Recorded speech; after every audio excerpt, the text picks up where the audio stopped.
And of course, after the opening ceremony of the Metropolis Superman celebration, when everything kicks off, everyone likes to go to the Super Bowl-ing. This is the fourth annual for the event. And I believe that we have here I know that we have Miss Stephanie Perrin. And did you organize the Super Bowl-ing? Yes, I did. There was nothing on Thursday nights, and so I thought, why not? Mm-hmm. And so I just started it. So how did you did you just contact the bowling alley? Like how were they receptive? How did that go? Well, also part of it is to be a blessing to the people who live here. So let's give them our business. We might as well bowl only here. And I contacted Bob, and we're pretty used to talking to each other every few months now. So it works out well. Excellent. And this is the fourth year. Mm-hmm. And have you? Which is this the first year it's on the schedule? Last year was the first year it was on the schedule. Okay, excellent. Well, and I've noticed there were quite a few people. Have you noticed an increase in the turnout as each year kind of passes? It slowly increases. This year we have 61 people. I have a yes list. And then a maybe, and I count every other. And so I know we had at least 61 people, more than that, because everyone always shows up last minute anyway. Yep, that's kind of the method of the whole thing. Yeah. Now, of course, everyone likes to get together in their various hotels and things. And over at the Baymont, and here we're at the Super 8, actually, and right now for the after the festivities for the first day. Lobby parties. Lobby parties, exactly. Now, if you can tell everyone who hasn't had a chance to make it to the Superman celebration, this is one of the most fun events for everyone at these because they really get a chance to see everyone and interact with fellow fans in a relaxed environment. Well, I know that's quite a bit of words, but it's also a more intimate setting. We're always on the go, getting to every single event that is on the program.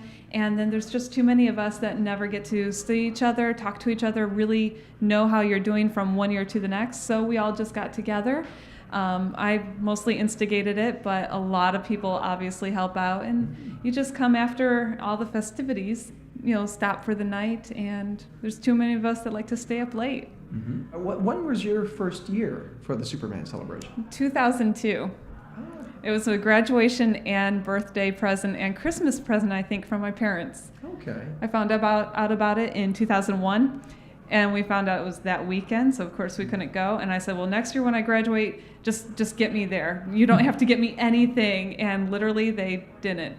They got me here, and that was perfect. That's what I wanted. Excellent. And so have you been coming every year since then? Mm-hmm. Excellent. And what got you into Superman? My dad had me watch the George Reeves 1950s Adventures of Superman. And I would visit upstairs, or 9 miles north, and upstairs in my uncle's old room were 1950s comics. So they used to read them to me, and then when I could learn to read myself, I read them. And so I kind of grew up with the 1950s Superman.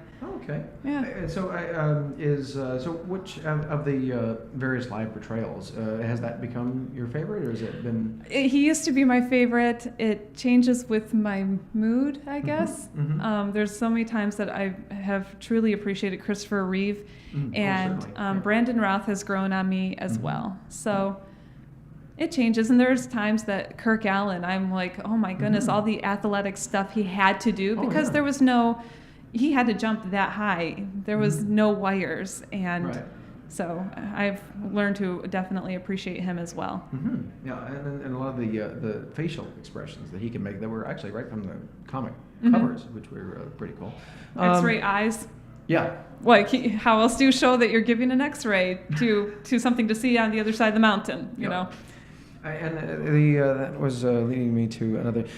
What was it initially about Superman that really drew you to him?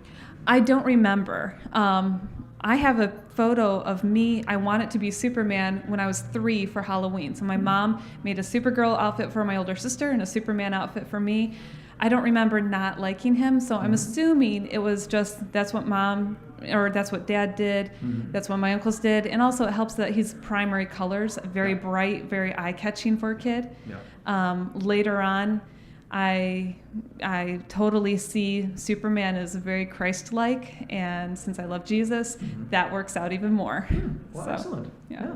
Is there anything you'd like to tell people who have not had a chance to make it, to kind of give an idea of what it's like, or what they're missing, or anything like that? Well, Superman first brought me here, but it's the people. I call you guys my super family. It's the people that I return to every single year. That's what draws me back. So I just encourage you to get involved. It doesn't matter if you're a geek or not, and just join us. We're very inclusive, and we're the Super Friends of Metropolis. So, yeah.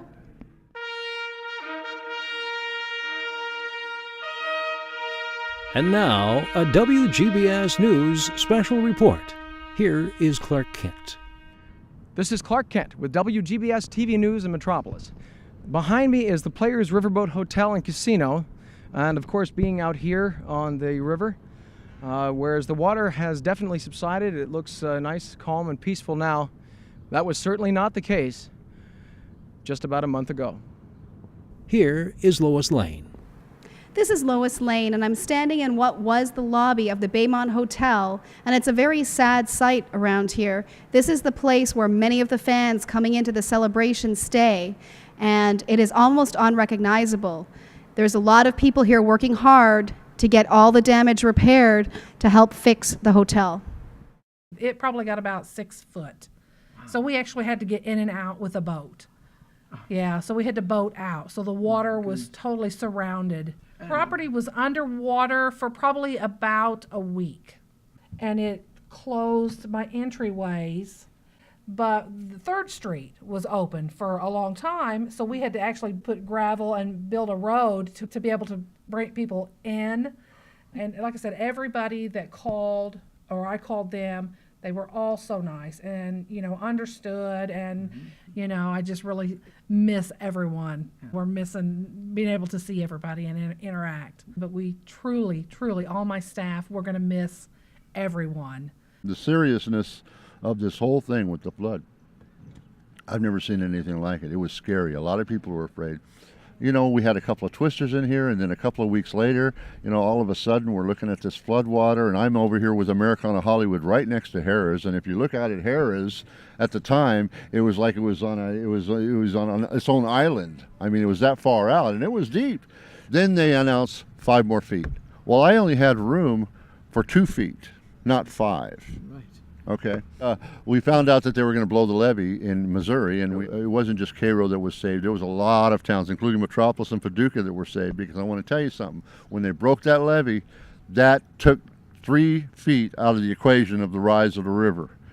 The schools had to let out because the buses couldn't get in and out of the schools, so you got the kids from junior high and the kids from Massac High out there filling up sandbags with the National Guard. That was the Kodak moment. To me, that was the spirit of Superman, the thing we sell at the celebrations. And so when I come and look at the statue every morning, I do. All of a sudden, it has more of a significance than it ever had before. With nearly 1 million sandbags filled and used in the Metropolis area by all of the volunteers to save as many homes and thus as many families as possible, it's estimated that between 200 and 300 homes in such a small area still have extreme water damage and do not have electricity.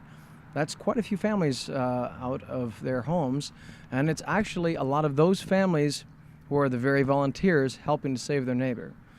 And with all of the festivities for the Superman celebration just coming up, that's a lot of help, and that's quite super indeed. This is Clark Kent with WGBS-TV News Metropolis, signing off.